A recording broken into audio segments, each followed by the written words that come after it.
Hello everybody and welcome to the IMB World Series GT3 Championship EU, where we're closing in on the very end of this championship. Round 9 here at Daytona. The final race is coming up and a championship finally poised in all 3 categories. My name's Ian O'Leary.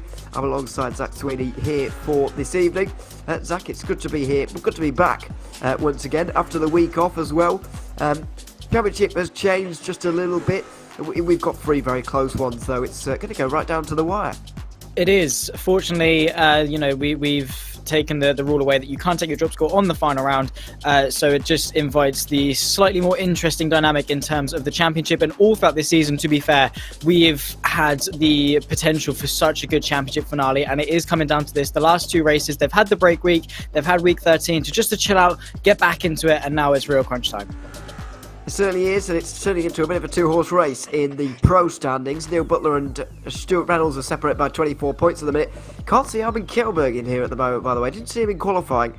I don't know if I've just missed him, but I didn't see him. But certainly Butler and Reynolds in the driving seat there.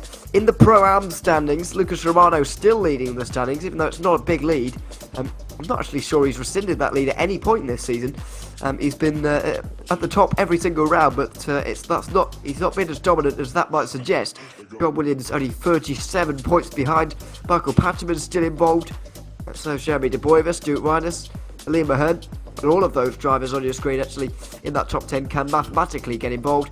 And the AM standings as well. Connor Botting and Dirk Boutz tied at the top with Louis Boubier 10 points back and James Slate's 19 points back in 4th place. The AM standings arguably the most crowded of them all.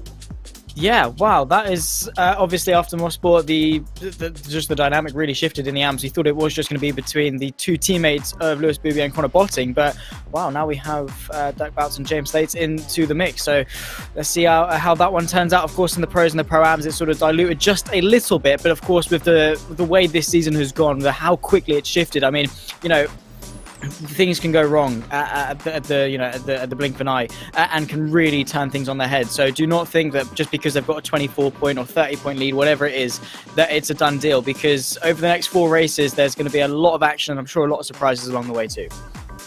There could well be as well. Daytona, of course, the finale of Season 3, where most of the championships were wrapped up, really. It wasn't too much of a conversation to have. Most of the championships, as I say, were pretty well wrapped up by that point.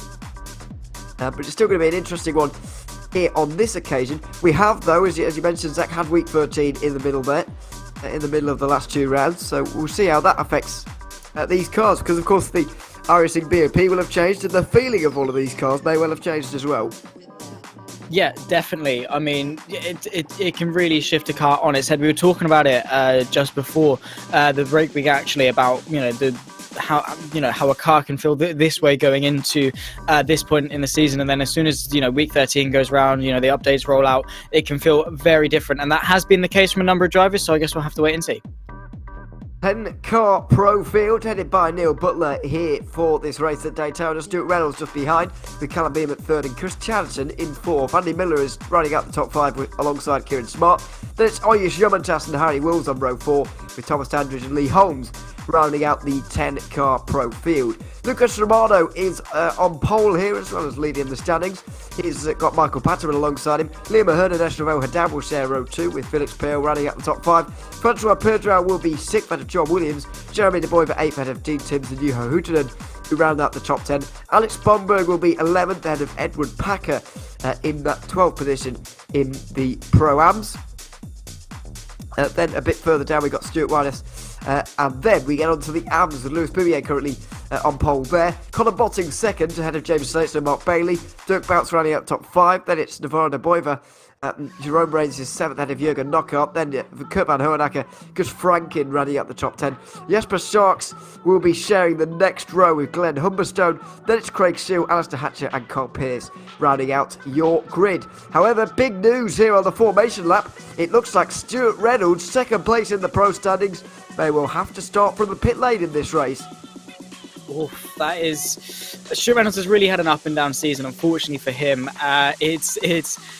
It's been painful at some times, but yeah, he's got his way to work forward. I think Daytona is a circuit that you can catch back up to. However, being in the pit lane, having that delayed start is really going to tarnish him. He's going to be just hoping that he can try and benefit off that reverse grid race for race 2, where the more points are scored. But yeah, that is a big turning point, and one that Neil Butler is hopefully going to try and capitalise on to extend his championship lead.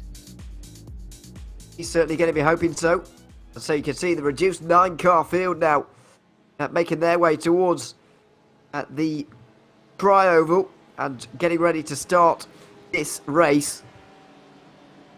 This car would pull in to the left-hand side just a few moments' time. You can see the billions of fans on the right-hand side there, just watching and waiting for the green flag to wave for the penultimate time in the IMB World Series GT3 Championship.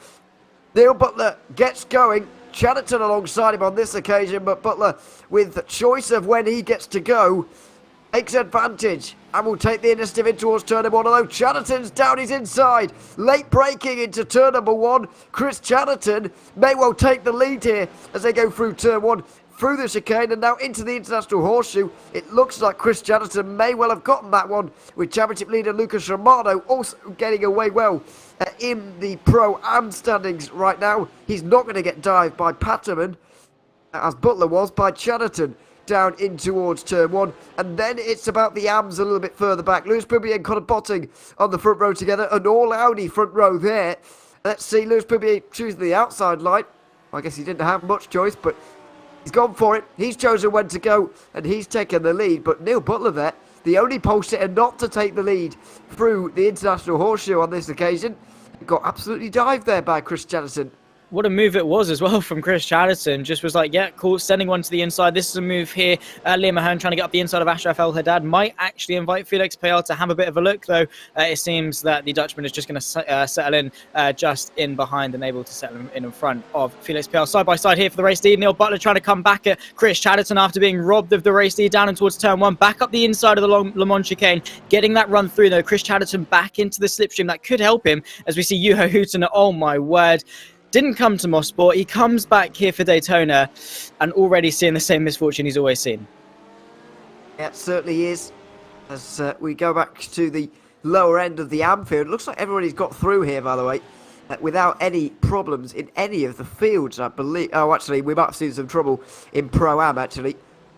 Obviously, Juho Huutonen we've already seen, but I think there was even more than him. Felix Payal here was on the outside line of somebody, and there may have been contact there. He may have lost it on his own. But either way, he's got around, and that's how Juho Huutonen ended up around. Felix Payal just kind of rolled lazily into him, really. Yeah, I don't know why Pale didn't put on the brakes, but again, it's easy to get overwhelmed in these early race situations. It's just one of those awkward things. It'd be interesting to see what the initial cause of the incident was, though we'll come back to that because Edward Packer trying to go the long way around at turn one of Jeremy De Boyver, not able quite to make that one stick, though it was a good attempt considering he was nearly off the circuit. Dean Timms just in behind trying to capitalise in towards the International Horseshoe. What a send that is from Packer. A bit too late of a send into the back of De Boyver, who manages to keep on going, so I think all three of them have been a little bit lucky on that particular occasion. That could have ended very badly. Way too late on the brakes there from Edward Packer straight into the back of De Boyver, and now he's going to have another look into the West Horseshoe, not able to go for it. Fence from De Boyver, and so he will stay in front with a good exit. A bit of a slide though on the exit of the corner, and he'll have to just slot in. But that's what most of the drivers are doing at this stage. Top 8 getting away in the pro field right now. We've got, what is it, a top 4 or so in the pro-am field, where things have split up a little bit more. The pace from Lucas Romano at the front has really split things apart just a little bit. And Lewis Boubier has actually got a bit of a margin over the rest in am. Sorry, you see the gap here. You see the battling for second place, allowing Lewis Boubier to get away on his own, which is something that doesn't happen very often at Daytona. Yeah, dangerous as well for Daytona because it is so hard to bridge that gap. Once again, here comes Chris Chatterton once again for the race lead for the pros to the inside of turn one. Though, has he overshot it? No, he's timed that to perfection. You can see there Andy Miller in the Ferrari up in third place. Harry Wills fourth, and Mantis rounds off your top 5. That is an interesting dynamic to say the least. With Andy Miller there looking for a good podium result, and you can see Chatterton and Butler continuing to fight over the race lead. This is Alistair Hatcher, a Ferrari that's not doing so well in this race. A long way off, and we're going to take a look as to what happened to it. Yeah, is that the livery, or is he already missing his front end? That's what I was thinking. He might well have already been losing it, and there he's lost the car entirely on the exit. Yeah, just losing it on the acceleration there out of turn 6. But yeah, if that's a livery, then that's very impressive, but also very annoying for us commentators, because we can't figure out when the hell he's lost his front end there. And I still can't quite figure it out. But anyway, Lee Holmes, by the way, has been off on the last lap as well. So that leading group of 8 has now dropped to only 6 as a result of that. Holmes went off, I believe it was at the chicane actually there at turn 2, which is all called turn 2. This is the group forming up afterwards. This is Lee Holmes maybe having a second issue. He's gone wide there. That's Stuart Reynolds being let through with Callum Beeman as well going through, but there was one precursor to that, and Lee Holmes just went off wildly into the grass on the opening portion of that lap, and it's left a leading 6 out front. There's 4 out front here in Pro-Am. Here are the leaders overall though. This is Neil Butler on the outside of Chatterton, who's got some good straight line speed in that BMW. He's pretty quick in a straight line, and proving pretty difficult to pass as well, because Chatterton led his whole first 5 minutes now. Yeah, he's done a fantastic job here. Stuart Reynolds trying to attack Callum Beeman, or in fact getting passed by Callum Beeman to the inside of turn 1. So difficult to go to the outside of turn 1 here at Daytona, so having to settle in just in behind Lee Holmes. You can see there ditching it to the pit lane. Here's Edward Packer running side by side amongst a number of pro-ams running through turn 1, just tucking in for 7th place, not wanting to lose the place to Dean Timms just in behind. Dirk Bout and Connor Botting continuing to fight. This allows Lewis Boubier to fly away. Dirk Bout having a bit of a look, trying to get himself to the outside of the Prime Motorsport Audi, who's just about tucked into the inside. That BMW looks mightily quick in a straight line, and it just goes to show it's sheer dominance here at Daytona. They're going to continue to fight throughout the entirety of turn 1. Botting just able to hang on for now, and now we've got Bailey joining the fight. This is a 3-way fight for second, and as we were saying, you're in dangerous territory to allow Lewis Boubier that far in front. It certainly is. Normally, it's not a great idea to go out front on your own, but since this group in behind is so reduced itself, it might not be the worst idea for Boubier, and it will be difficult for them to get back. Botting and Bounce, of course, tied at the top in the championship right now, and basically the person that finishes ahead of the other in this race will become the new championship leader, whoever that may be. On board with Andy Miller now, who's having a good race here in his Ferrari, just deciding to lift off there and help Neil Butler rather than go for a move himself, or at least he did through the first portion of the banking there. He's doing it once again, interestingly lifting off before getting to the rear of the Porsche there, instead of bumping down the straight, which we see a lot of the drivers doing, especially those, you know, professional esports drivers, bumping each other down these straights, basically whatever car you're in. But these guys less willing to do that, although Michael Patterman seems pretty pleased to do it. Yeah, he's not waiting around at all. Lucas Romano under a bit of pressure. Here comes Liam Mahan to the outside, trying to capitalise on the boxed-in Porsche. Not quite able to, and you can see Ashraf El Haddad now able to soar his way up onto the podium there. Brilliantly done from the Dutchman. Liam Mahan just washed out to dry on that outside line. Here comes Lucas Romano, Michael Patterman to the inside of the International Horseshoe. Romano having to play second fiddle there and fall to the second place on the podium. Michael Patterman doing a fantastic job in that Porsche, and as you say, is willing to take those risks in bump drafting, because it's such a temperamental practice. All it takes is just to go marginally wrong, and it ends in some really big consequences. And side by side again, Connor Botting once again through on Dirk Bouts though. These two still fighting away, and it looks like it is going to be for second now between these two. And that looks like it's going to be it. Boubier is going to gain some points, although only 2 points on one of them and 4 on the other. Although, then again, he is only 10 points back, so he doesn't need it exactly that much. As Craig Schill, I think that is, going down the inside of your own range. He's going to get a good exit there off the International Horseshoe and get back through again, maybe. But we'll wait and see. It's up to the bus stop chicane for the 4 leaders in Pro-Am as well. Ashraf El Haddad now third, ahead of Liam Mahan. He really does need these points, and John Williams certainly needs some points as well in Pro-Am, but he's struggling back in the pack in Pro-Am. These are the leaders in Pro. Chris Jansen once again in the lead, and once again on the inside in towards turn number 1, once again is holding the lead, so he might well see this as his best opportunity to win, really. Normally at Daytona we're talking about jockeying for position and which place is the best place to be heading on to the final lap, and maybe Chatterton has realised that leading the whole way might be the best way. Yeah, maybe his BMW has got the legs down the straight to be able to hang on. Oh, this is Liam Mahan in the fight for the podium in the Pro-Ams, unfortunately tumbling down the timing tower a bit wide. I think this is at turn 1. So it'd be interesting to see as to what happened here. We'll take a look. You can see there the Porsche of Ashraf El Haddad just in front, down the inside, making it 3 wide while they're already turning. That's already dangerous territory. A little bit too committed. He could have gotten away with that, actually, but just way too hot, nearly collecting Michael Patterman. Oh, my word. That is flirting with disaster. Patterman was very, very alert there as well. He was definitely looking at his mirrors, because if you just caught the right-hand side of that shot there, he missed the corner there. He sped up halfway round the braking zone to make sure that he wasn't rear-ended there. That was very good presence of mind from Michael Patterman there to just see that drama emerging, and he was able to just alleviate getting involved in it. The move, I guess, was on for Liam Mahan, but you just don't see that pulled off very often.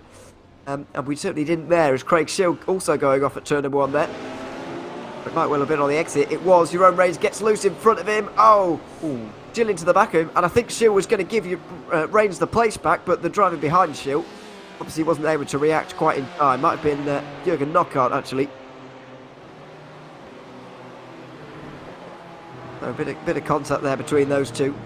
And unfortunate, see, off the road there for Craig Schill. Top 6 still leading in the Pro category. And at the moment, Stuart Reynolds still 8th place.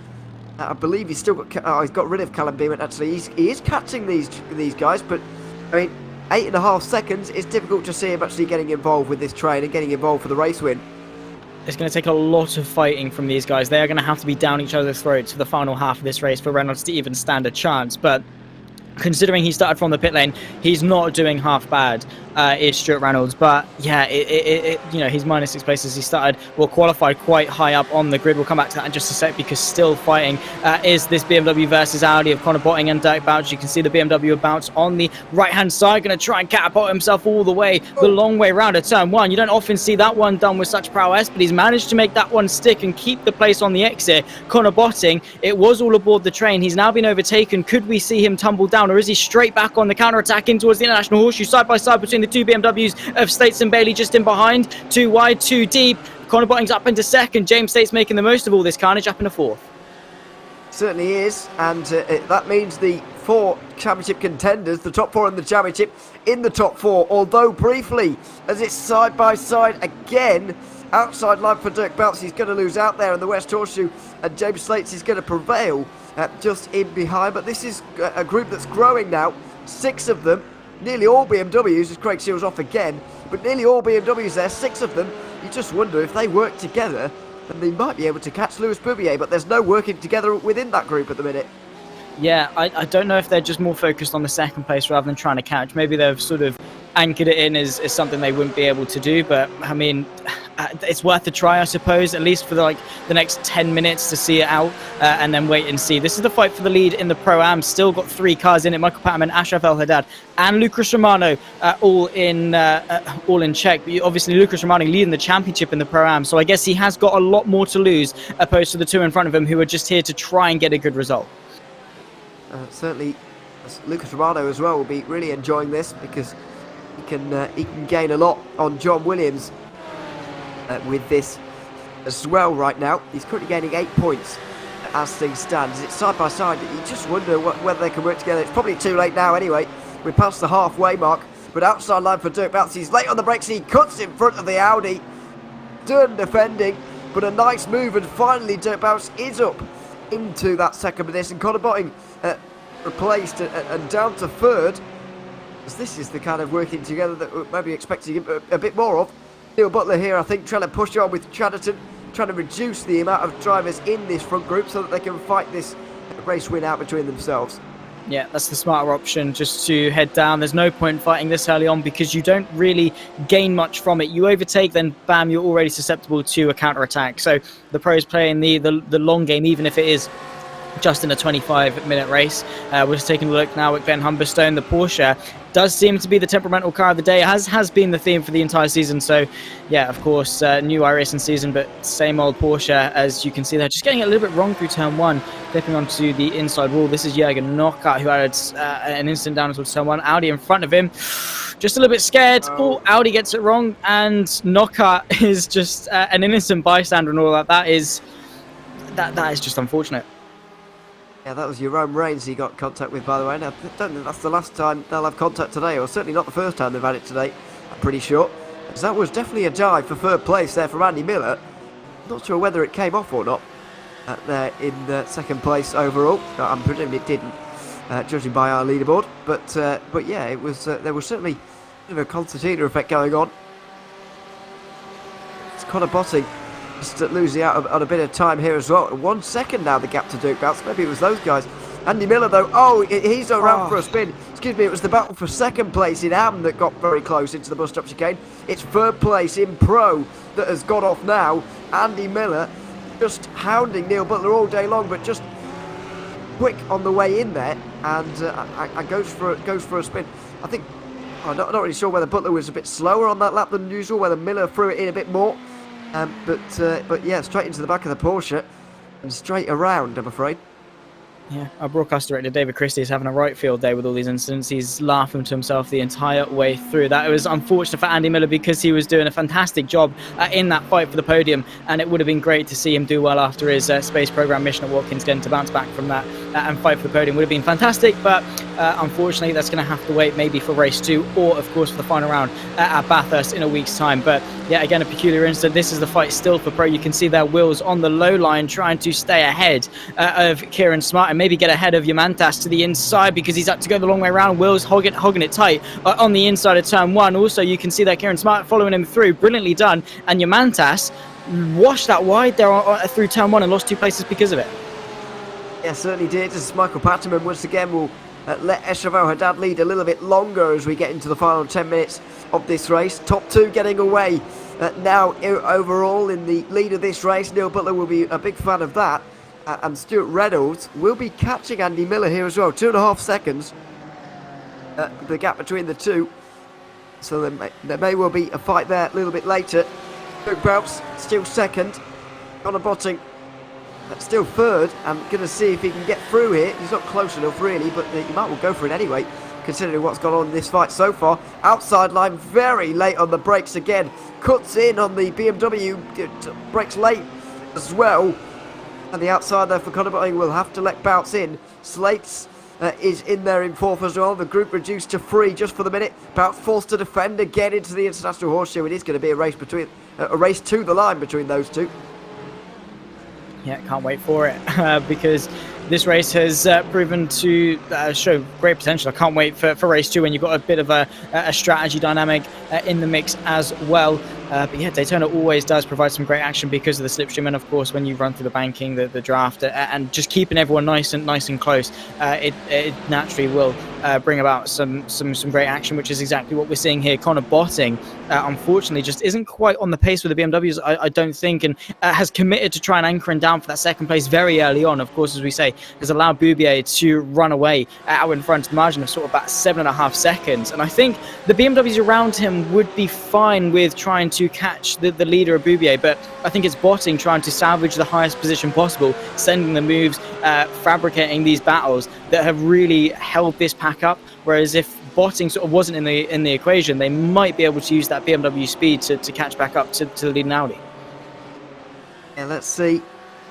This group may well be bigger than 3 now, actually, for the Anfield.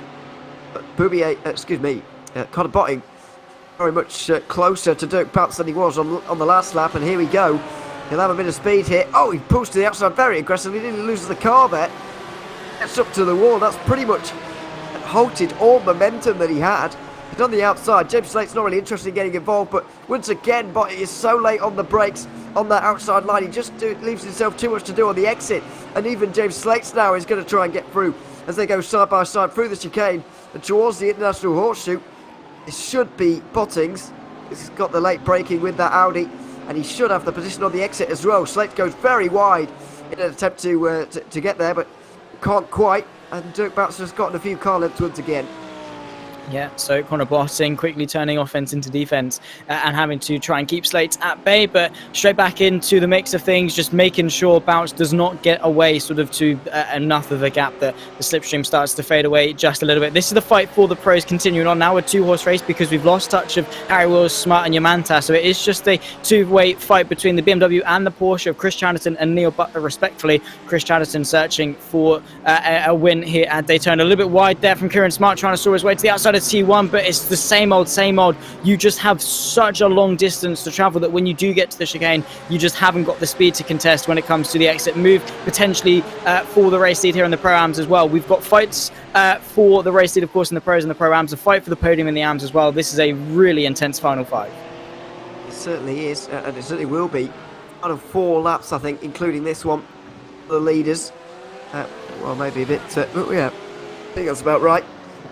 The Pro-Am battle for the lead very much on right now. Lucas Romano third, and by the way, John Williams down in 8th.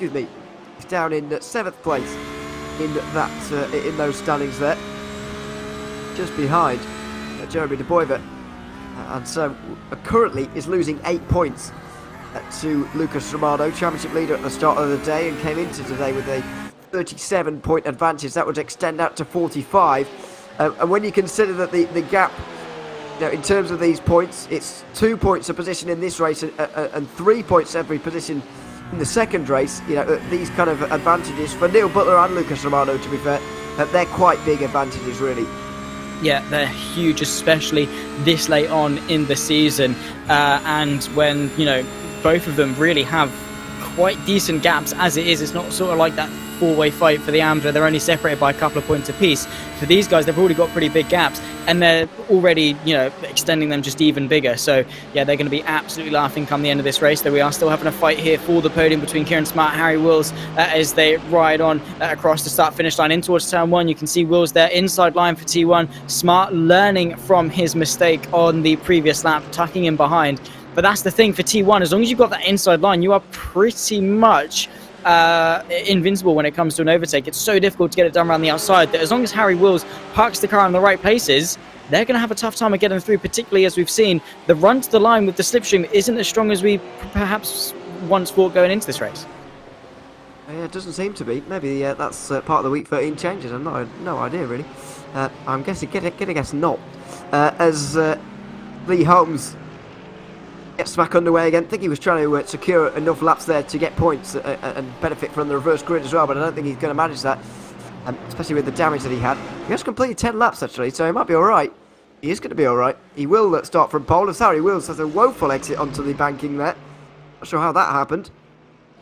Well, it could have been a slowdown, but let's find out whether he goes... Well, he's just gone very wide. I don't think it was a slowdown. He's just gone really wide. I don't know how he's managed to find himself quite so high and wide there, but either way, this battle for third is the most numerous inside the pro field at the moment. There's still fights for first, maybe seventh as well going on, although Stuart Reynolds has got a lot to do here with only 3 minutes to go and only 2 laps to go at the line as well. But this fight for third, it will be one of the fiercest in the pro field, probably is the fiercest in the field, as Yomantas is going to have a lot of extra speed, although Harry Wills is going to get alongside him before he can manage that and maybe fly past both of them. Wow, Harry Wills boxed in Yomantas. Now looking to the outside of Smart. That this didn't work for Smart. Will it work when roles are reversed? Outside line trying to use the sweeping momentum. I think he's just gone in a little bit too deep. Has he just been able to tuck in and stop the attack from Yomantas? That's probably the most important thing. He emerges just in behind the BMW in front, side by side as well between Michael Patterman and Ashraf El Haddad. The purple Porsche to the outside, the grey one to the, or the silver one to the inside of turn 1. You can see the 75 trying to go the long way round again. It just doesn't quite work though. Might he be the first? Ashraf El Haddad though just about manages to hang on to the Pro-Am lead for now, but it's really heating up. You might also see Lucas Romano back into the mix side by side here. Kieran Smart versus Harry Wills. Oh, it's getting spicy. It certainly is, and it's difficult to know where to look at the minute. Ashraf El Haddad is still leading here. He's just about held on to that one. 1 lap to go at the line, by the way. This is not the final lap just yet, I wouldn't have thought. Chris Cheriton just making his way through and around the banking for the first time as these two once again side-to-side contact. Dirk bounces deep into turn 1 though, and maybe Conor Botting has been waiting for this opportunity all this time, and he might be able to seize it finally. Oh no! Oh my goodness! A car in the road on the racing line. Very nearly was the end of Dirk Powell's and Conor Botting's race there. That would have been absolutely huge news and terrible news for these two, but they've somehow managed to avoid Alistair Hatcher, who was just in the middle of the road there. No idea how that's happened. He was with the BMW, went off by himself, lets himself roll back onto the circuit, roll back onto the racing line, and then he's stopped entirely there when the leaders come through. That is very close to a complete catastrophe. I don't even know what the sound was that exited my body as I saw Alistair Hatcher parked into the middle of the circuit when we saw our leaders come round. That was scary. We can see here, too wide, too deep for the fight for the podium between these guys. Yomantas and Dandridge running side by side. Smart and Wills emerging side by side from turn 1 through the chicane and in towards the International Horseshoe. Wills got the inside line versus the BMW. Yomantas trying to follow him through. A bit of a clip angle there from the orange Mercedes, though not quite enough of an exit to get through. Talking of exits though, here comes Kieran Smart to the outside of Harry Wills, still running side by side onto the final lap of this race, it must be said, in towards the Western Horseshoe for the final time. A little bit wide there goes Harry Wills in the 95 Mercedes. Inside line for the Western Horseshoe though, Kieran Smart with the outside trying to carry that momentum. He's in behind going on to the tri-oval. Is that what he wants? Let's see, side by side between the two of them into turn 6, and they haven't really got choice as to what position they want to be in. Harry Wills there made sure he lost that position though to cut in front of Yomantas, because otherwise he was going straight to the back of the group, and that's exactly where he doesn't want to be. These three pretty much stay connected around NASCAR 1 and 2 for the final time of asking in this first race, in towards the bus stop chicane as well. There's going to be a fight for the win on here as well. Let's not forget Chris Cheriton is not that far in front of Neil Butler right now as they go around NASCAR 3 and 4 and towards the tri-oval and the line for the very final time. Ashraf El Haddad's going to have a similar situation, but has Cheriton got it up here? The Porsche of Neil Butler has been waiting in the wings all day, and now he might be able to steal it right at the end. We'll see Neil Butler going to pull alongside him. He's not quite going to get there. Chris Cheriton gets it by 800ths of a second. It's side by side. Harry Wills is going to join them on the podium just about. Yomantas and Dandridge will follow them in, and Stuart Reynolds couldn't quite get 7th place on the final lap. Ashraf El Haddad will lead them through in Pro-Am onto this final lap here. He's going to get the win in Pro-Am. Michael Patterson with not a good enough exit off of the bus stop chicane to get through into that first position in Pro-Am. Romano will finish 3rd, and with John Williams down in 7th, that's going to be a good gain for him as we see the AM leader Lewis Boubier coming through. But what about behind? Dirk Bouts versus Connor Botting. Well, it's not a battle anymore. Connor Botting has had a problem on this final lap. A few seconds going the way of Dirk Bounce, and Botting might well even lose more places here as James Slate's cars to come through. Lewis Bouvier is going to take the win and make a few inroads into the championship margin. He's now 8 points behind in the title race. I think Connor Botting has run out of fuel there on that last lap, but he will still finish 4th. Unfortunately for Connor Botting there. Maybe that explains his deficit in pace, because he knew he messed up in terms of fuel and had to save for the entirety of the 25 minutes. Maybe that's the case, but really, really slow on that final lap. But what a run to the line it was between our pros, and of course, what a fight it was all the way through this race. But yeah, Lewis Bouvier, Lucas Romano, Neil Butler, all three of our sort of championship leaders making some big inroads in terms of their championship charge. Just waiting on the results to talk you through that first race. But wow, that's race 1. Bring on race 2. Absolutely, Chris Chellerton will be, well, maybe not looking forward to it quite as much. He's going to have to start from last after winning race 1. Neil Butler will be alongside him with Harry Rose on the podium once again. Kieran Smart, Irish Yomantas and Thomas Dandridge all came home together. Not a big gap between Andy Miller and Stuart Reynolds there, but Reynolds ends up losing 12 points in that race to Neil Butler. Callum Beeman and Lee Holmes will be on the front row together for the second race. In Pro-Am, it's Esravel Haddad who is up there with Michael Patton and Lucas Romano. They got away from the rest there in that race. Arturo Perdriau on his own in 4th, with Jeremy De Boyver heading home, a group of Edward Packer and John Williams for 5th place there. John Williams losing out on another 8 points to Romano. Stuart Riders will be 8th ahead of Alex Bomberg and Felix Pearl, who will be on pole for the next race. Liam Ahern, Hugh Houghton and Dean Timms round out your 13 car Pro-Am field. Dean Timms not even scoring any points from that race there.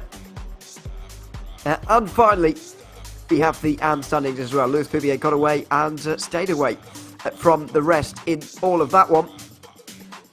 A few seconds behind were bounced by the end. 8 seconds, nearly 9 seconds towards the end. James Slate's even pipped Connor Botting as well, who seems to be running out of fuel there. Mark Bailey running up top 5. Kurt Van Hoornacker 6th ahead of Gus Franken. Then it was Carl Pearce just within 30 seconds there. Jasper Starks and Navarro de Boyver will round out the top of the reverse grid. Then it is Jürgen Knocker and Jerome Reigns, the last cars on the lead lap. Alistair Hatcher one lap down. Craig Shear was there with Glenn Humberstone not scoring any points from that first race. Oh, an interesting first race, and we'll bring in the overall winner, Chris Chatterton, for a quick chat after that one. Chris, welcome to the booth. Good to have you here. Neil Butler there was basically in your wheel tracks for the whole time of that race. It was between the two of you at the end. How worried were you about him, though, that he was just going to pit you at the line with that slipstream? And he very nearly did. Yeah, I was very worried. But we've trimmed out the BMW here. We've gone very low wing, and it paid off in the end, just at the end there, yeah. Did just about. I mean, 10 cars in the pro field today, so you will be starting last and 10th in this second one.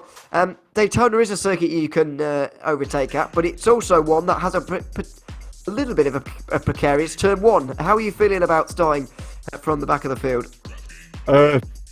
I don't mind as much. I'll just roll into turn 1, let the chaos happen if it's going to happen, pick my way through, and then just try and fuel save up to the pit stop, then see what we can do from there. But first win overall is a massive result for me, so yeah, I'm just happy to get that. It certainly is. I mean, in terms of this second race, you mentioned fuel saving there. How important is fuel saving going to be? Is it going to be a fuel race basically for the first 40 minutes with people not actually doing a whole lot, and then all the action happening in the final moments, or how do you think it's going to play out? It's a bit jumbled up, isn't it? Because we've got Callum Stewart and Andy Miller at the front, and them guys can really go. So I think they will drive hard. So we'll try and pick our way through if we can, and if not, just fuel save, and then see how much of an advantage we can get after the pit stop. Let's try and jump forward and get another good points haul. It's all about points at this stage, isn't it? Albin's not turned up tonight, so I've got a chance at getting P3 now. So perfect night so far. Absolutely. You'll have more opportunity to. You might even be ahead of him by the end of this next race. We'll wait and see. But Chris, congratulations on your win here in race 1, and good luck for the second one coming up very soon. Cheers, pal, and shout out to Twiggy for the setup. It's a baller setup. Thanks, guys. Thank you very much, Chris Chatterton. Winner in race 1 here at Daytona. Race 2 coming up very soon, of course, but before then we're going to take a very quick break. On the other side, 50 minutes reverse grid Daytona, the real end of the season, coming up very, very soon. So make sure you stay with us. We'll be back in a few moments' time.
Gravitate.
go.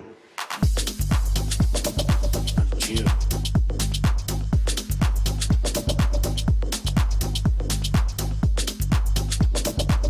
Chill.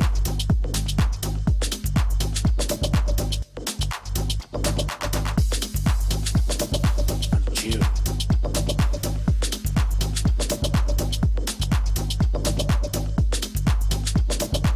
Chill.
Welcome back to Daytona, where darkness has descended and the second race is about to get underway. 50 minutes coming up, reversed top 10s from the race we've just seen, and a lot of action coming up as well. My name is Ian O'Leary, I'm still alongside Zach Sweeney for this one. A couple of changes in that last race there, an interesting one, but I think it's the slipstream was the main talking point about how much less powerful it was than we were expecting.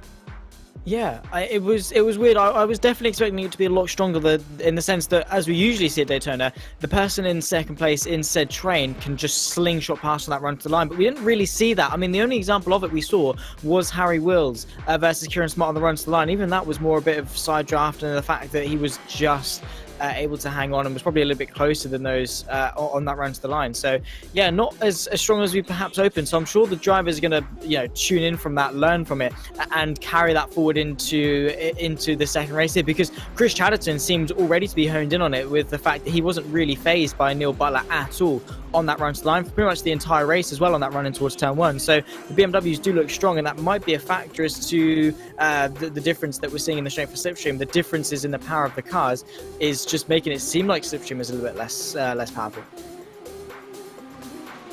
Yes, the pro standings there you just saw, by the way, displayed that Neil Butler has extended his lead there to 36 points. Lucas Romano also extended his lead in the Pro-Am standings. That's up to 45 points now in favour of Romano. Williams needed a big result here.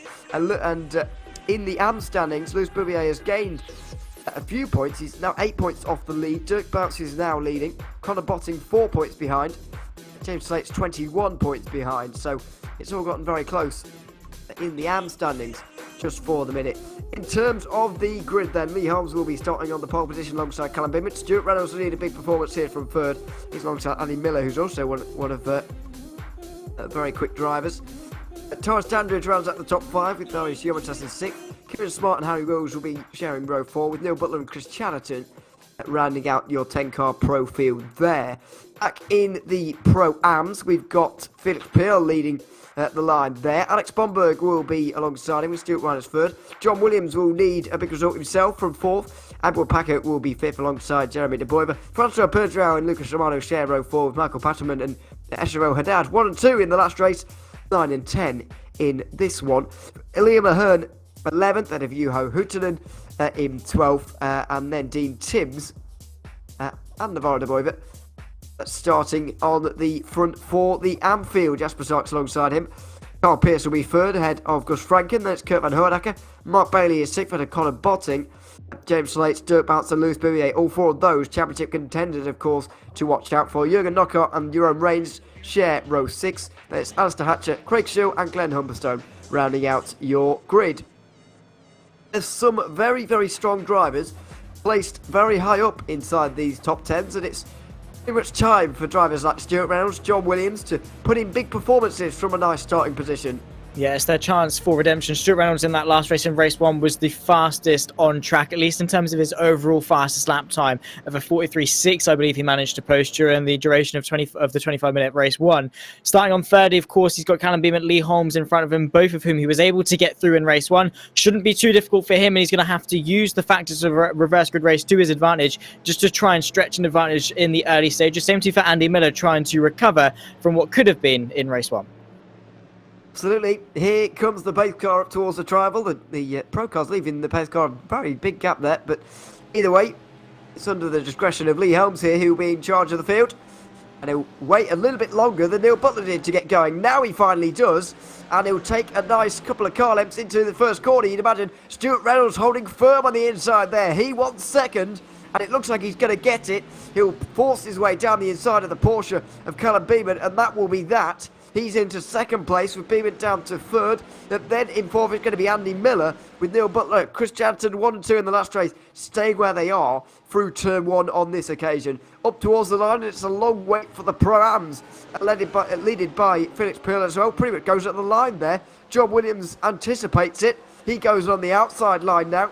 Be looking around the outside of everybody here, although not quite as brave and late on the brakes as he maybe needed to be there.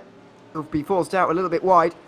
And he will slot in, by the looks of things, as up towards the line comes the drivers as well. Navarro de Boiva in charge here on the outside line. Uses the banking to get up to speed. He's got a nice few car lengths as well. Heading towards turn number 1. Championship contenders very much in the mid-pack. Involved in all of the madness. Lewis Poubier dive down the inside of Dirt Bouncers. There's big contact here for John Williams, who's going to gain some places as a result of Felix Pearl going off, as well as Liam Ahern, I think that might have been, who got caught up in that. There's drama in the Pro-Am field. Big drama. That was a huge off. Here comes Van Hohenacke having a bit of a spin around amongst the AMs, darting to the left and right. Does the rest of the AM field to try and avoid him, but tagged around there goes the Belgian, and unfortunately for him, going to have to get going again. This is exactly what happened then amongst some of the Pro-Ams. Felix Pearl heading in. He's closely followed by the 34 Audi. Oh, that was an interesting incident, and unfortunately has sent the pair of them off into the barrier. That was a pretty hefty hit. He should be relatively okay to carry on. Back to the live action then, of course. Here is Dirk Bouts in the number 11 BMW. Back to the front, though, because Stuart Reynolds going for the move for the lead. Lee Holmes up the inside of Callum Beeman as well, who's hung up to dry. There's Andy Miller trying to force his way through. Thomas Dandridge, sorry, I should say, trying to force his way through as well. That Porsche really losing a lot of time. Andy Miller having a bit of a look in towards the International Horseshoe. There's Arius Humantas to the inside of the VRT. BMW really is kicking off here. Here's John Williams trying to make some progress amongst the Pro-Ams. Absolutely. He's on the outside line of Edward Packer now, and he's got a long way around there at turn 1, but he's broken late, and he might well have gotten on the right line. It doesn't look like he's quite managed it. Navarro de Boiva will try and get through as well, as Ice Humantas is in the wall here at the West Horseshoe. By the way, it was Alex Bomberg who got involved with Felix Pearl at the front of the Pro-Am field down here at this corner, and on the second lap it's Ice Humantas' turn to get into the wall. Helped there by Harry Wills, I think that was. Unfortunate for those guys, but it's really split this front group apart. It really has. So early on in this 50-minute race, they're not settling into this at all. There's Connor Botting up into third place of this race. Did get confirmation during the break that he did, in fact, underfuel the car in the 25-minute race. There is a second and a half from the 33 BMW. Wow, that is interesting to say the least. The inside of the International Horseshoe. There's Carl Pearce falling down to P6 amongst the fight, amongst some of the AMs into the mid-fight for the Pro-Ams as well. Here's Francois Peugeot, Delta V BMW trying to get onto the back of Michael Patman, and Jeremy de Boiva just in front of him. Might be making it 3 wide all the way to the left-hand side in towards the Le Mans chicane in just a couple of moments' time. Slamming on the anchors, quite fast-paced, of course, in these GT cars, side-by-side between the pair of them. And oh no, the Frenchman gets tagged round side-by-side through the Le Mans chicane. Such high speeds, and it's so difficult to stick your nose around the outside there that you have to say Peugeot. That is a shame for him. I don't think. I mean, what do you make of that, Ewan? It's hard to say. I mean, oh god, might need another look at it. Navarro de Boiva there. Sorry, Jeremy de Boiva, I should say. Caught up on the inside. Did Peugeot really give him enough space through the first pot there? My goodness, this is what's happened as a result of all of that. Now Jeremy de Boiva getting dived by everybody. Juho Hootenen's up to forfeit. Oh no, he's not. Oh, Hootenen around again, and so is Jeremy de Boiva, who's really been involved in it in the last few moments. I was about to say Juho Hootenen finally having things go his way this season, but it just seems that the world's against him at the minute.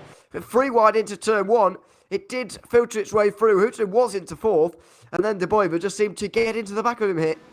That's such a shame for the Finn. He had that so perfectly poised. And here comes Jeremy de Boiva. Did they even make contact? No. It was netcode as well. Oh, wow. That way. Yeah, no, yeah.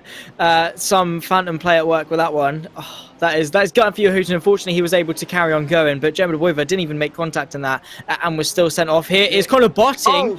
Oh, this is huge for him in the championship. This is absolutely huge. James Slate's also off the road. Maybe separate, but let's see. Botting outside line. Oh, he's done it himself. He's done it all by himself. And I think that might be James Slate's behind, who's just followed him. Oh, and he's having a terrible time. That contact with the wall has given Connor Botting damage. Is this the championship that's getting away from him right now? He was leading coming into today. Is this championship heading away from him right now? He's got rear right suspension failure. I'm pretty sure of it. And he is going to heap points today. That car has seen better days, limping his way back home to the pit lane, and that is surely going to call an end to any feasible chance in this race for corner botting. You do have to kind of feel sorry for him. This is a fight here just a little bit in front between Edward Packer, John Williams, and this fight for the lead in general. There's Stuart Viners leading the way. John Williams just in behind there in third. Fight here for P5. Lucas Romano holding the inside line of turn 1. Dean Timms trying to go the long way around. Here comes the Finn of Juha Huhtinen trying to make amends for not only a poor race 1 but a poor season overall in that 44 Mercedes. A bit of a send maybe from Ashraf El Haddad, having a bit of a look. Oh, getting it a little bit wrong there. Bit squirrely. Alex Bomberg waiting in the wings, ready to capitalize on it. Here is an update on how Connor Botting is doing. Surprisingly well, considering his situation. Well, I'm surprised he didn't just go straight on at the chicane there. But either way, doing it the proper way as Lucas Romano gets hit by Dean Timms, that was. And he's very fortunate to get away with that, is Lucas Romano. He'll be very glad that he did as well, because that's the kind of contact he really would rather avoid. Big time, and that could have ended quite badly for Lucas Romano. Fortunately, Dean Timms was too loose, I think, on the rear end, that he was braking so hard and turning at the same time that the rear was just like, nah. And of course, not helped by the bit of contact. Lucas Romano seemed to just carry on pretty unscathed, and Dean Timms was able to just roll backwards and not collect anyone else into the mix. This is the fight amongst some of the pros. This is really spicing up. Andy Miller up into third, Lee Holmes into second. Lee Holmes up into third. This is the fight now. Callum Beeman in that Porsche trying to keep Harry Wills at bay, getting squeezed all the way to the inside line of turn 3 here at the International Horseshoe. Kieran Smart going to follow him through and get the drive off the corner. Is Beeman going to fall down to the fringes of 6th place after fighting for the podium not too long ago? Not quite, but sandwiched now in between the likes of Harry Wills and Kieran Smart. Into the pit lane comes Lucas Romano. This is very, very early for a scheduled stop. Is it a drive-through penalty? No, it's not. He's going in for a stop. Oh, no! Into the wall for Ashraf El Haddad. And Juha Huhtinen involved as well. Big contact. Alex Bomberg as well, I'm afraid. He was not having a good race despite starting second. He's been involved in all sorts. Let's have a look at how it happened. El Haddad's quite a long way back here at the line. And I just wonder whether there's a dive here. There certainly is. Huhtinen was closing the door. El Haddad was holding his ground. And I'm afraid both of them have come off worse, really. This is hard contact for the Porsche. Ooh. Goodness me. That's going to do a lot of damage. And Alex Bomberg is no doubt going to have a lot of damage to that Audi as well. Yeah, front end just smacked straight into the side of the Porsche. And yeah, very interesting way about it. I think Juha Huhtinen was a little bit stubborn there, but also a little bit too aggressive potentially from the Porsche on the inside. But yeah, again, that's the steward's jobs to dissect and come to a conclusion on. Back to the live action. Stuart Reynolds leads the way by 1.9 seconds ahead of Andy Miller, who is holding really strong and actually doing Stuart Reynolds a world of favours in that Ferrari, which has looked very, very strong coming into the new season of iRacing. And so far it's showing some great promise, but meanwhile it is allowing Stuart Reynolds to close to open the gap by around about 0.3 of a second or so. And when you still have the likes of Neil Butler, Chris Chatterton down in 8th and 9th respectively, still at the back of this pack, this is huge for Stuart Reynolds. This is a prime opportunity just to try and run away before the pit stops. Certainly is, and we've seen with Lewis Boubier in the last race, of course, that it is possible to get away as well, especially when the rest of the field is as disorganised as it is right now. Chris Chatterton expected a bit more fuel saving, I think, maybe than this, or certainly what I grasped from what he said. Disorganisation here as well, as Navarro de Boiva's been able to get away here a little bit. Jesper Starks and Carl Pearce side by side here, as Dirk Boutz is going to gain on both of them. This is going to be free wide at the line here. Or is he going to push the Audi? He's going to push the Audi and nearly pushes Carl Pearce straight into the side of Jasper Starks there, did Dirk Boutz. Side by side down the hill towards turn number 1. Down the banking. Outside line for Dirk Boutz. Late braking. Up to third place. And Jasper Starks didn't really want any piece of that. Lewis Boubier going to try and follow through as well. As these two now, having been the only two out of the Championship 4 not to have had any issues. You've got to say are probably favourites now to go on and take the title, but they're going side by side now. Jesper Starks dived down the inside of Dirk Boutz there into the International Horseshoe, and now Boubier is going to try and follow Boutz through. Let's see how this happens. Side by side, bit of contact. Jesper Starks will stay in front. Boubier pushed wide, and now he's under pressure from Mark Bailey, although he won't get overtaken there for 5th place. Yeah, Jasper Charks a little bit too late on the brakes. I think Bubia was trying to set up the switchback, but was sort of caught the side of the BMW a little bit too quickly. Hats off to Dirk Bouts for just a moment, because that move around the outside of turn 1 was fair play. Like, that was commitment at its finest, really able to hang on to that 3rd place and continue to do so going on for the rest of the lap, though he had to fight quite hard for it. But yeah, Jasper Chark is very, very aggressive on the brakes on those 2 instances there, but we fight back now to the fight between Chris Shaddiston, Neil Butler, Thomas Dandridge, Callum Beamer, just the entirety pretty much of the pro field all locked together in this pack.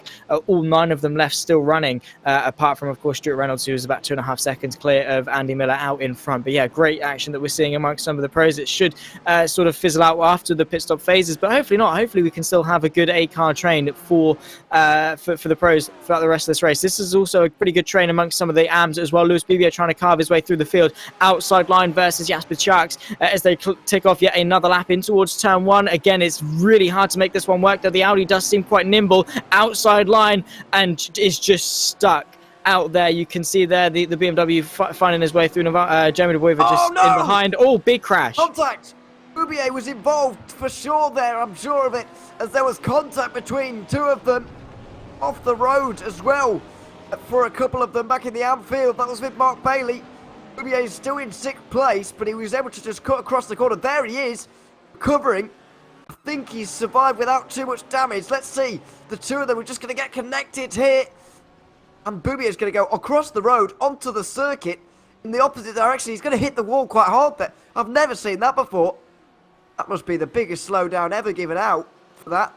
But across the corner he went into the wall. He might well have damage, and this is a circuit you don't want front-end damage at. That's going to really hurt Boubier for the rest of the race. It really is, but that is going to be, of course, music to the ears of Connor Botting to know. While, yes, it is his teammate, it is also his fierce championship rival, same too for Dirk Bouts, who's continued on in this race. His 2 main championship rivals are having a really tough time. As we see Jasper Charks, they're really aggressive in cutting back to the racing line, or the Audi in front of him. In fact, doing so, Johan Reigns cutting back to the racing line as they run their way through the Le Mans chicane. But yeah, Dirk Bouts is really going to have a fun time over the course of this race if he can keep it tidy all the way through. Couple of pit stops coming in. Here's Edward Packer having a bit of an off, unfortunately for him, falling off the podium and promoting John Williams and Michael Patterman a place apiece in towards the International Horseshoe. What happened, or was this the Western Horseshoe? Either way, again, a similar mistake. We've seen that time and time again this race. Yeah, we have. Oh, Pierce heads right round the outside of Navarro de Boiva finally to challenge his race lead. He's had since the very start. Dirk Bouts here as well, side by side through the chicane, thankfully more successfully than we've seen in the past from category drivers. Oh, wide there for De Boiver, and he's going to lose that place. Dirk Bouts is going to get through as well, maybe here. A good exit out of the International Horseshoe, and up to 2nd now for Dirk Bouts. And you've got to say that with all 3 of his championship rivals having major problems here in this race, Dirk Bouts is now arguably the favourite to take this title.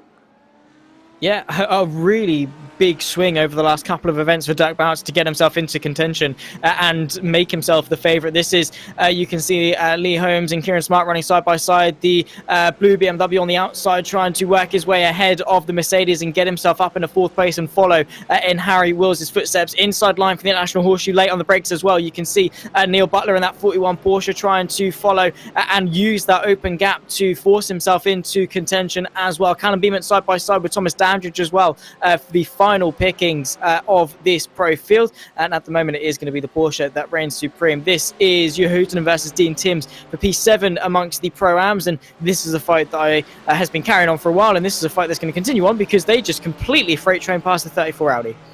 Yeah, Bomberg's got damage. I'm very convinced about that. It's hard to see with the black livery he's got on, but that Audi is crumpled, believe me. The straight line speed there was not normal. Timms was pushing at Jehouten, and I know, but even so, as Lewis Boubier now returns from the pit lane, might not be the worst idea for him there. I know there's 35 minutes to go, but that was a 56-second stop. A little bit of damage repair there, but he has made his stop for the day now, and so Boubier can kind of get on with it. So that's not a bad idea for him at all, and especially with the likes of Connor Botting in the pit lane. Well, he's out now, but after 7 minutes in the pit lane, you know, Boubier is just going to try and pick up the points that he can. and he's, you know, not that far behind Jürgen Knocker, only a minute behind. And of course, Knocker hasn't made his stop yet, so there's definite chance for Boubier to climb the order. Yeah, it depends how much damage he was able to repair, though, in those in that pit stop, because if he's only taken sort of the optional repairs, or the mandatory repairs, I should say, that car still might not be in the best of condition, but I'm sure he should be able to at least get some points at the end of the day, and will help him going into Bathurst at round 10. But Dirk Bout, as we say, does look well poised to take this title with how consistent he's been over the final half of this season, and continues to do so, where sort of Lewis, Boubier, Colin Botting have been tripping over each other a little bit, tripping over themselves a little bit, and have really sort of thrown away maybe a chance to bring home a 1-2 in the championship for Prime Motorsport. But again, championship is not over until it's over, and neither is this race. 3.5 minutes left to go. Still got a number of pit stops left to go, and still got a number of battles left to decide. Here's Francois Poggio trying to also find his way past Alex Bomberg, who you can definitely tell is really, really struggling that Audi. Certainly is. Houston once again in front, although Bomberg's doing not badly, to be fair, considering the amount of damage that he had. He of course hit Esteban Haddad, or well, T-boned Esteban Haddad really, in quite a big bit of contact. So that's a reason, major reason in the damage there. Oh, what's going on here? Oh, Navarro de Boiva down the inside of Carl Pierce. It looked like a bit of something going on beforehand there as well, because those two cars were all over the place. Few drivers able to get through there, including James Slates, who's starting to get back into this, as Alistair Hatcher goes for a spin out of turn 1 as well. This is what happened. Navarro de Boiva and Carl Pierce side by side in towards turn 1. This is the previous lap, I think. Side by side between them. That was all clean racing, but what followed afterwards, at the very next lap, wasn't such clean racing. Here's de Boiva to the inside. There's not much space there. He goes below the double yellow to try and go through on the Audi, then straight into the back of him. That was a little bit strange there from Navarro de Boiva. Yeah, just a little bit. Of course, Navarro de Boiva has not had the best of seasons here for season 4. This is Mark Bailey just deciding to peel off to the right-hand side, whether that was intentional or his wheel just getting stuck, sort of right-hand down, potentially. Again, not sure. Probably is the case of him just wanting to escape back to the pit lane. Back to the live action, of course, though we've done our cycle of replays for the time being. I'm sure there's going to be plenty more to have a look at over the final part, the rest of this race, I say, not even into the final half, so I can't exactly call it the final bit yet. But here's Juho Huhtinen leading this train of a couple of cars. They've got a bit of a gap up to Liam Ahern for 5th place, so Juho Huhtinen trying to consolidate this 6th place, which even for him is going to be a pretty decent result. It certainly is. He'll just be glad to have things going as well, I think, for once in this season. By the way, big news in Pro-Am, because John Williams is still second, but Lucas Romano has had a 6-minute 45 pit stop in this race. He's way down. He's back going again now, is Romano, but he is losing a lot of points here. If things were to stay as they are, comes into this race 45 points ahead of John Williams. I'm not actually sure what position he actually is in Pro-Am. He's down in 33rd overall, sorry, but it's not really any help to anyone. He's losing points, though, importantly, and John Williams has got to now take this opportunity, surely now, to win this race, as Neil Butler now is going to get up into 3rd place. Now, just reducing that points loss to Stuart Reynolds, although Butler is just fighting for positions on the road right now, rather than worrying about the championship in particular. Yeah, and Neil Butler has done a fantastic job of carving his way through this field from the back, of course, of the top 10 reverse. He's played the patient game, really. It's not quite the haste that we've seen oftentimes in terms of reverse grid and people working their way forward. He's just picked people off one by one, and I definitely think that is the smarter way to go about it, particularly considering he is the championship leader. He's got a lot more on the line, got a lot more to lose. But again, at Daytona, you can afford to take that time because everyone's so close together. You can sort of just chill, relax, pick them off one by one, and that's exactly what Neil Butler's doing. And he definitely still does have a pretty good chance of at least 2nd place in this race, depending on how good his pace is and how much Stuart Reynolds and Andy Miller sort of maybe drop off towards the end. This is a replay, though. John Williams, championship contender amongst some of the Pro-Ams, as he had a bit of an off in towards turn 1, a little bit late on the brakes, and that was him taking the lead amongst the Pro-Ams. So John Williams having a pretty darn good day trying to make amends for race 1. Certainly. Stuart Ryder said didn't look like he was trying to hold him back too much, though. So that was a brief glance at Francois Pedro, who's in the pit lane there. Oh, Pierce letting Dirk Bouts go, actually. Your own Reigns tried to challenge him there. That BMW in front is not Dirk Bouts. He's further up the road. As now Kieran Smart and Neil Butler are working together, so this is interesting. This is cooperation like we've not really seen so far today.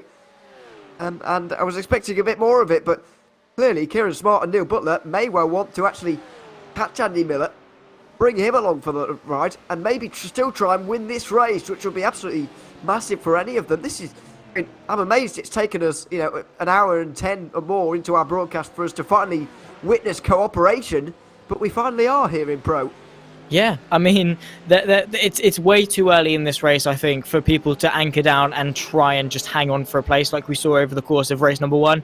You just can't get away with it. You've still got way too long the pit stops left to go. So it is just better to think long game, work together, and think of the greater objective, which is catch the couple of seconds to Andy Miller, get past him, and then, you know, let him sit in your toe, drive up onto the back of Stuart Reynolds. Because working together, particularly at a circuit like Daytona, with the bump drafting, with the slipstream and things like that, as a pack, you can make such big inroads versus to those around you. In terms of their last laps, pretty much matched for the entirety of the top four. 44.06, 44.04, 44.07, 44.07. It's very, very close in terms of pace. And of course, we'll have to wait and see regarding, you know, this next lap and the next couple of laps following to see just the progress that they are going to be able to make. But don't forget, all it takes is one snap from Stuart Reynolds, one snap from Andy Miller, and bam, straight away this pack is right back onto the back of him. And honestly, we've seen weirder things from this race. Around the outside, that was so late on the brakes from that BMW. That was James Slates. He's probably up as well, miraculously. He's up to second. Jerome Reigns down to third. This was the move down in towards turn number one. And I can't believe he's made the corner here, but he has. Around the outside for James Slates. I guess Jerome Reigns was on a really narrow line there and had to brake early himself, but Slates just dived it in, took a really early apex. You see him go wide there, but that was expertly done. And he's up to second place. Now in the field, we'll try and chase down Dirk Bouts here. Because as things stand, Slates would go into the final day 24 points behind Dirk Bouts, the championship leader. Although he may well jump over Lewis Berrier and Connor Botting. And I guess he's got to take some comfort in that, in knowing that he might well gain 2 places today. If things stay as they are. Take what you can get, I suppose, particularly when things don't go your way. This is the fight between John Williams and Stuart Vinez as it stands at the moment as we approach halfway through this race. Michael Patterman is about 2.5 seconds back, so they have got the gap if they do want to start fighting just a little bit. But again, you can never get complacent. There's always a little bit more of a gap that you can make. This is what happened to Jürgen Nocker. We're seeing just running through the chicane after turn one in towards the International Horseshoe. What happened to him? Way too down on the brakes. Oh, that was a narrow escape there for Knockout. Was, oh dear, and you heard and here under all sorts of pressure from Alex Bomberg, who's not happy in this 2-car fight for 6th position. In a very attritional race here today, especially in Pro-Am. Because Romano, one of those, been caught out, of course, in all of those incidents and accidents. Not sure where he's gotten to, though, in the order. I think he could well be in 10th place. He's certainly a few laps down. But could well be down in 10th. No idea. John Williams is here. And he's been leading for a good while. Connor Botting's down the order in 13th. Lewis Boubier down in 11th. So at the moment, Boubier will be losing 30 points to Dirk Bouts. Connor Botting losing 36 points to Dirk Bouts. And I mean, these are points totals that you just can't afford to give up to a championship leader this late on in the championship seeding. Because both Botting and Boubier will be in and around 40 points down with only 1 round to go.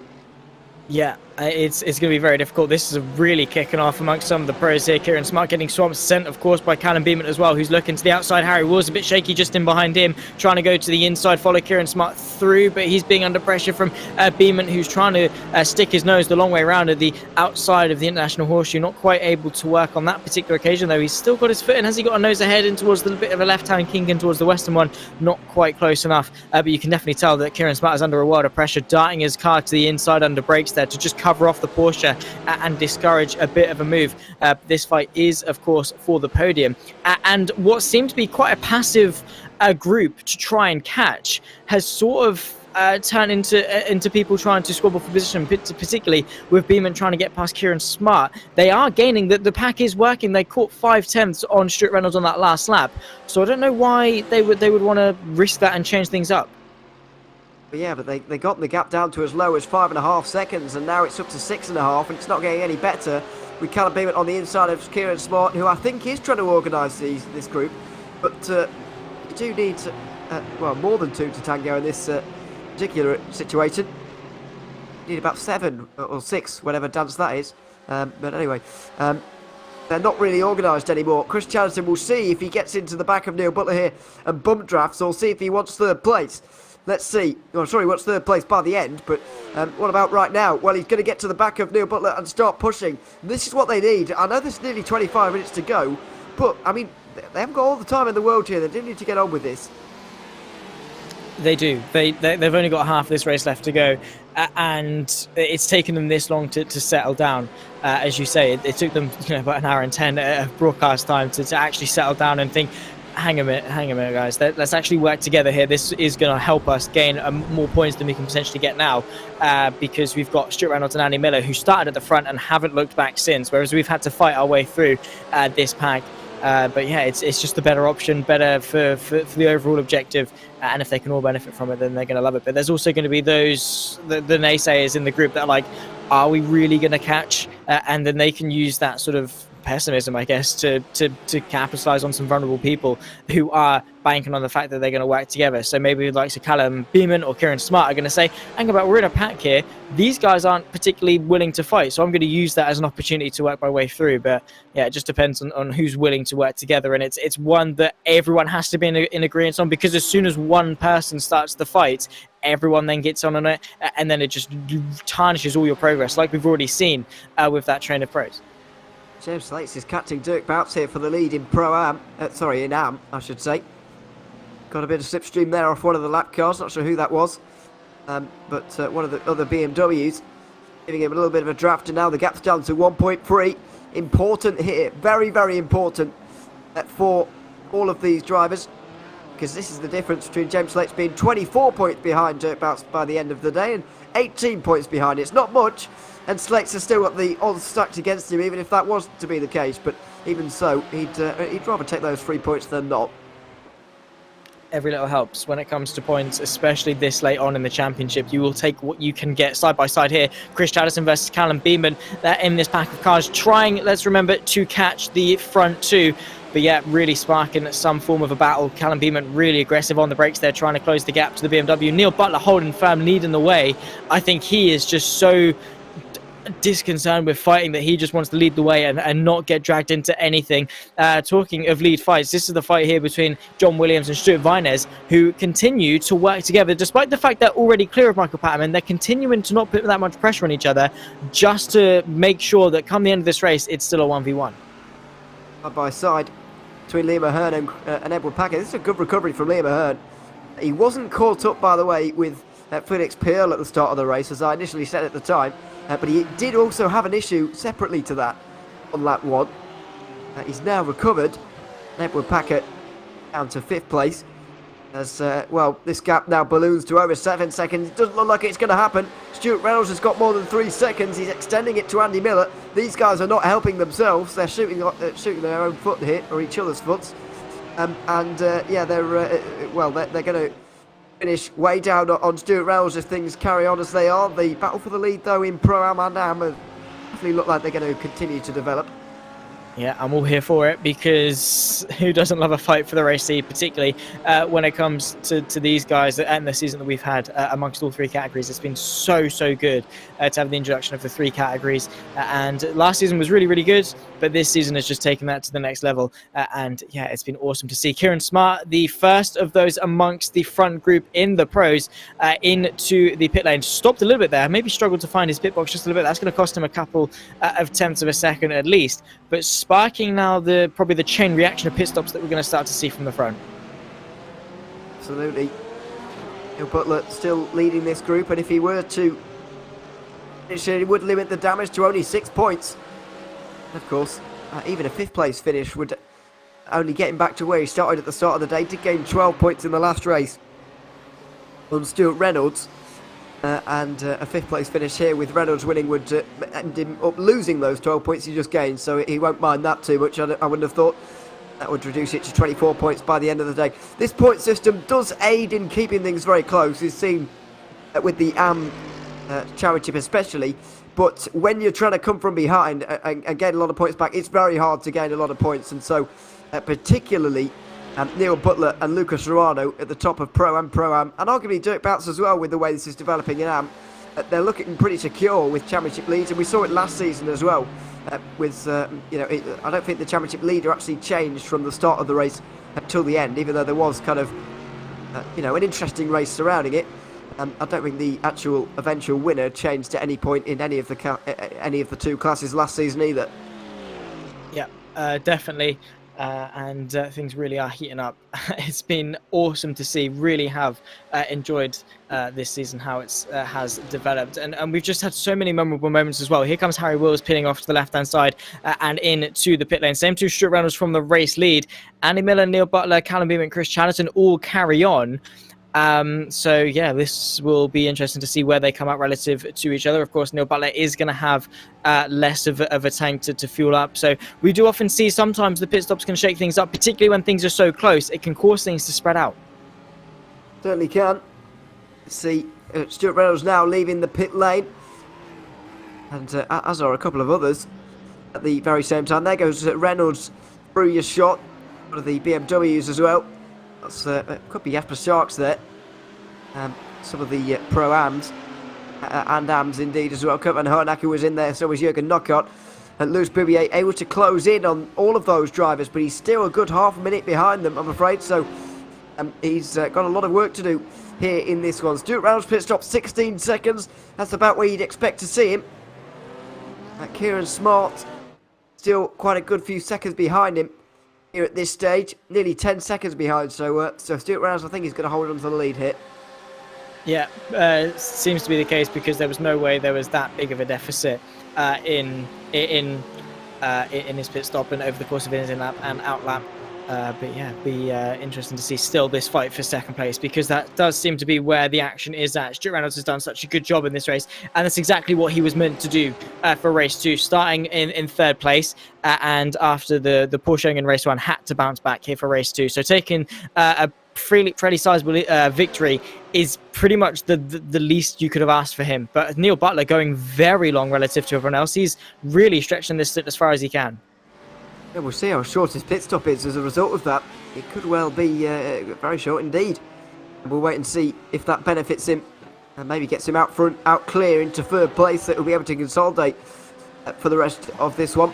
Andy Miller's also in here with Callum Beeman and Chris Chatterton. 3 of them pulling up now and getting service. Miller just going up towards 16 seconds. Going to be more than that. Just a little bit longer than Stuart Reynolds. A pit stop there. 14 seconds though for Beeman and Chatterton, who are going to be quite close to Andy Miller by the end of this. Maybe the Ferrari driver has been dragged into a battle here.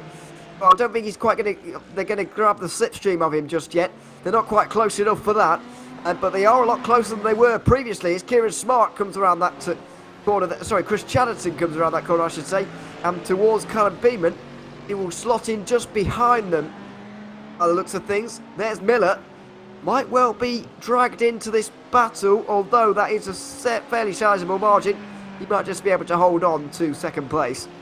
Yeah, Andy Miller, that was a close call for him. Very easily could have ended with that gap being a little bit closer. The gap is dangerously close for what Andy Miller would have liked. James States from the lead of the AMS into the pit lane as well, and is going to be looking to try and get out ahead of Dirk Bout. They were locked in a fight for the lead of the AMS. Fingers crossed they are still going to emerge as we approach the final 15 minutes of this race. Neil Butler stretching this advantage. Same too with Thomas Dandridge, actually. The pair of them have gone very, very long in this race.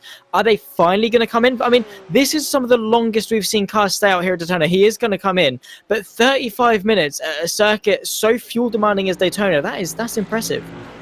Well, when you're sat in a train and slipstreaming the whole time, you can you end up lifting off for quite a good size of the time. So that's probably helped Neil Butler there in that one. Into his box he comes, along with Thomas Dandridge as well, who's also just out there. John Williams as well from the Pro-Ams.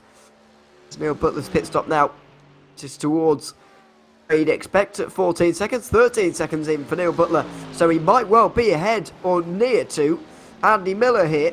Stuart Reynolds is going to retake the lead, there was no doubt about that, and I don't think anybody's surprised to see that, despite the fact that Reynolds' pit stop was 3 seconds longer than Butler's. But the Porsche driver is going to be quite close to Andy Miller here. He might well be third still. He probably will be, that's where he was before the pit stops. He does slot into third, but I don't know whether he's quite going to grab the slipstream of Andy Miller. It's going to be close. I don't think he's quite been able to do it. He needs to have a fantastic outlap if he wants any chance. But good news is he's a lot closer than they were before the pit stops, and that is progress at the very least. Stuart Viner's here second place for the Pro-Ams. John Williams now leaving the pit lane. So a race against time between the two of them in this fight for the lead. It does seem that John Williams is going to be able to stay in front, but is going to be quite close as John Williams approaches the speed limit line. Is going to emerge out in front and by some fair margin. So John Williams really hit the nail on the head in terms of that pit lane sequence there. He's absolutely nailed that. And has he broken the slipstream as well? We're waiting for the gaps to normalise. I think he... Oh, well, 2 seconds, roughly. We'll see whether he quite can or not. James Slates and Dirk Boutz here going to be on once again, but James Slates was able to catch up to Dirk Boutz there, jump him in the pit lane, and now he might be able to drive away entirely. Potentially so. That would be a dream for him. But for Dirk Boutz, I'm sure he's not going to be complaining. Had a good sort of fair gap versus James Slates going into this event and to finish second place. The main thing he's focusing on are the two prime motorsport teammates of Conor Botting and Lewis Boubier and their races that they've had. Losing a couple of points to James Slates isn't the top of his priority list, but for the pair of them, it's been a fantastic showing in terms of this event and big steps forwards going into Bathurst for week 10 and, of course, the final round of season number 4. This is the fight for 7th at the moment. Harry Wills versus Thomas Dandridge into the final 30 minutes of this race. This is Neil Butler trying to close in on Andy Miller, though I think he's got a bit more pressure from behind than he would like, and that is really causing him to sort of shift his focus away from catching Andy and more so trying to consolidate this podium. Yeah, into the West Horseshoe now for this trio battling over third. It's kind of just going to push Neil Butler towards Andy Miller here to make this a fight for second. We'll wait and see. Lucas Romano, by the way, is only a couple of laps away from possibly gaining another 3 points here. Dean Timms is in for his second stop of the race, and it's gone towards 3 minutes now, maybe more. Yeah, over 3 minutes. Romano now just over a lap and a half away from making up another place there, and I believe getting up into 8th. Where is he? Oh, he's down 11th. Sorry, I thought he's doing. He's a lot further down than I thought. Currently losing 30 points as it is to John Williams, who desperately wants to get ahead of Dean Timms there to gain another 3 points. Yeah, for sure. But, I mean, Lucas Romano has been so dominant this season. As you say, didn't ever relinquish the championship lead throughout the season, though it's weird that that's been the case because John Williams has been a really good adversary for him all the way through this season so far and continues to do so. I mean, John Williams had a string of 4 wins over the course of 2 events and really put some good results together. So just goes to show how good Lucas Romano's season has been despite that. But yeah, very... crucial times for all 3 championships, it must be said. This is Neil Butler. He's got Callum Beeman and Chris Chatterton just in behind. You can see the Ferrari there. He's close. Is that what Callum Beeman's focusing on, or is he just focusing on the rear end of that Porsche in front of him? I'm not too sure because Beeman he's been quite aggressive this race. He's sort of played it short term. He's seen the car in front of him and said, I want to pass you. But with Andy Miller being so close in front, maybe that sort of sparked him to maybe be more on the conservative end. I'm not too sure. Down towards the West Horseshoe again. It's interesting to see that despite very little battling here, there has not been a real closing of the gap. 1.3 seconds though, it is coming down. Don't forget that can't just sit here and watch. He does have to get close to Neil Butler, push him along a little bit, and get close to Andy Miller to try and go through. And Chris Chatterton could do with helping as well, if he can, but to get a great exit off of turn 6 on that occasion. Final 10 minutes, though, of this race here at Daytona, into the bus stop chicane that they're going to go. And James Slates is being caught here. Well, I didn't think this was going to happen, since he was the one doing the catching earlier on. Dirk Boutz was being caught. This is a real role reversal, and now Approx has got the slipstream. This is a very important battle for the both of them. Slates early on the brakes in towards turn number 1 on this occasion. Dirk Bounce close behind. An important battle between the two, although Dirk Bounce may well just sit here and take second place, really, rather than risk this one going for the win. Yeah, potentially so, but he's going to want to make Bathurst as easy a job as possible for him. So to get the extra couple of points is going to be quite important. It depends what opportunities get thrown his way. Here's Christiansen trying to put some pressure on Callum Beeman, unfortunately not quite been able to materialise. But yeah, Dirk Bounce, it'd be interesting to see how aggressive he does decide to be. Probably not as aggressive as Callum Beeman is there towards the International Horseshoe, very deep on the brakes, cutting back for a late apex, and you can see reeling in bit by bit that 41 Porsche of Neil Butler just in front of him there. Interesting three-way fight. We're having start to materialise here for the final 10 minutes of this race. Here is the fight for the win in the AMS. James States versus Dirk Bounce, 0.6 of a second between the pair of them. But yeah, Dirk Bounce really closing in onto the back of James States. Roles reversed, of course, from the first stint, and we'll have to wait and see what Dirk Bounce can do and whether James States fights it too hard, because for both of them, this is a really good day for their championship. It certainly is. Slates will be up to second if things stay as they are. Dirk Bounce will have quite a fairly sizable championship lead as well. Of 18 points if the race were to end right now. And yeah, 18 points is more than enough to nurse throughout the remainder of the day. The remainder of the races, I should say, at Bathurst.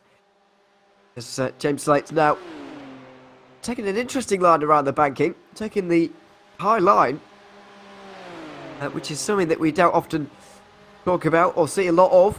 I'm not really sure why he's doing it either. He's just making the distance of this circuit longer for himself by going up there. There's no real benefit to it, like there might be in a NASCAR race. You know, it's a GT3 race on the road course after all.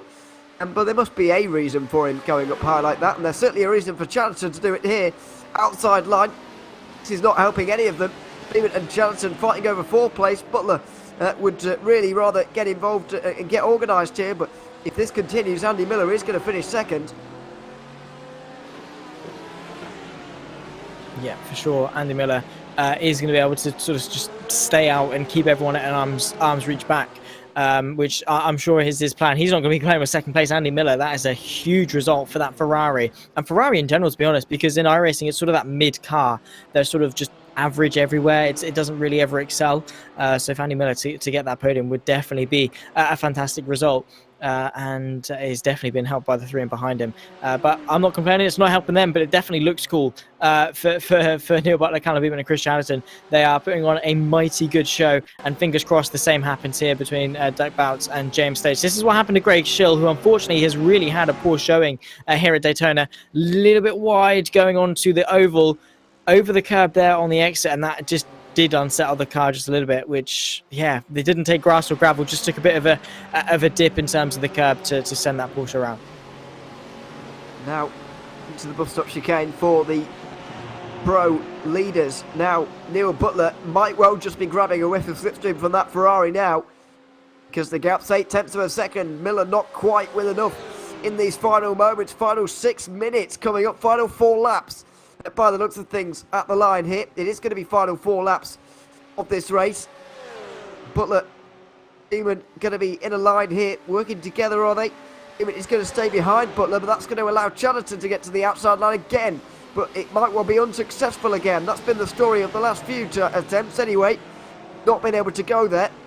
He stays behind, has to stay behind for the moment, but it just looks like that Ferrari of Andy Miller has not quite had enough to hold off the charge of Neil Butler towards the end here. Absolutely not. Alex Bomberg has had a time really in the wars over the evening here at Daytona, and that's going to get even worse from now in towards the braking zone, going on to the left-hander that brings you onto the oval, dipping a couple of wheels onto the grass, and on the brakes, of course, the GT3s. No amount of ABS is going to save you from that. Since spinning around, despite the fact they've been fighting each other, Neil Butler has been closing the gap onto the Ferrari of Andy Miller, now to around about 0.9 of a second, and that does continue to close, though time really not on their side. It's sort of now or never. They have to commit to a choice. Do they work together just for the next couple of minutes and have a chance at second, or do they start fighting now for third and cut their losses? I think now they are well and truly established to have at least a whiff of slipstream, and of course that whiff of slipstream is going to exponentially grow the closer they get. So I think it's definitely going to be a better idea to close that gap and work together. But again, their opportunities are running out. With each corner they go through, with each lap that ticks by, it's one less opportunity for them to get up in a second place. But again, for Neil Butler, it's not that crazy of a difference. He's not too fast. Second or third, it doesn't make that big of a difference to him. Certainly, that will make 3 points of a difference, I suppose, but not too much. Stuart Reynolds at the moment is going to gain 6 points if things stay as they are, but that could very well change in the final 3 laps, side by side with Chatterton and Beeman again. Outside line for Chatterton, who's got further alongside this time, but the presence of Neil Butler just up in front means he can't quite break as late as he wants to. Although same goes for Callum Beeman as well, if we're honest. Either way, Beeman once again is going to be able to hold on, and and Andy Miller here is going to get the benefit of a lap car slipstream here over the next few moments, but certainly did down in towards turn 1 on that occasion. We'll wait and see how these four negotiate this lap car, because they're very, very crucial around Daytona. Not because you can't overtake them at all, but because you might be able to benefit from a little bit of slipstream.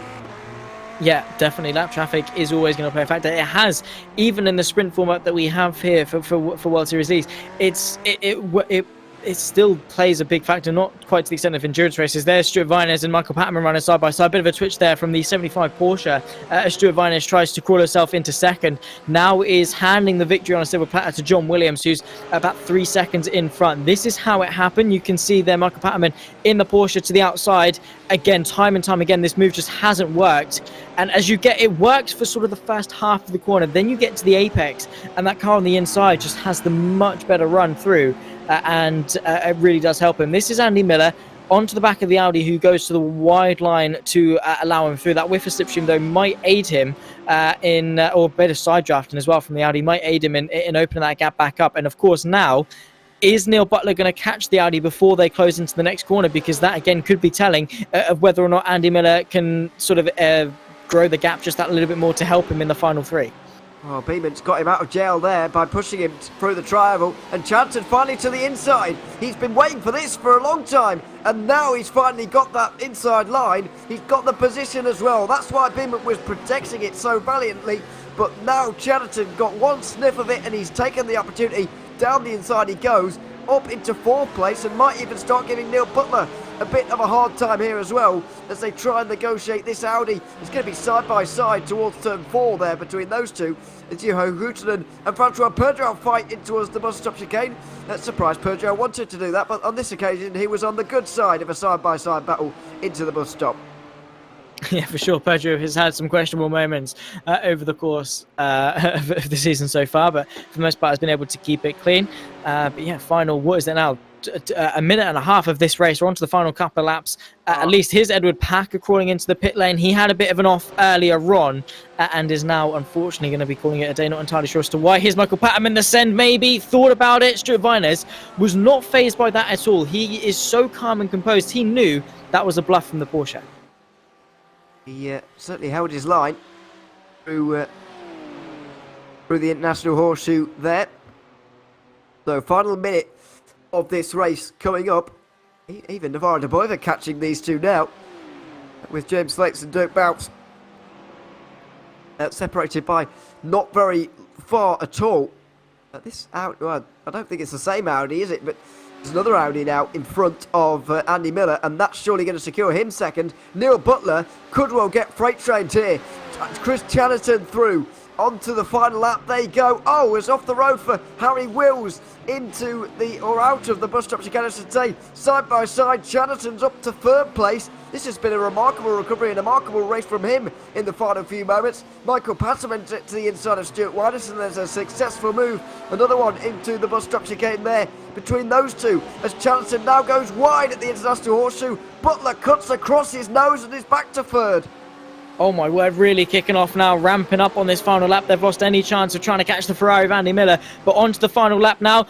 Callum Beeman to the outside line of the Western Horseshoe versus Chris Chatterton. The fight for 4th rages on. Neil Butler is able to just use this as a chance to maybe hang on to third place. Only a couple more corners left to go. One more sector, and of course the run to the line. It seems that Shimanovic is going to take a slam dunk victory for this race, which fair play to him for doing so. But 3 cars, Neil Butler leads the way. The slipstream not quite as powerful as we once expected. This could really be an interesting run, probably the most important run at the Le Mans Chicane for the entire race.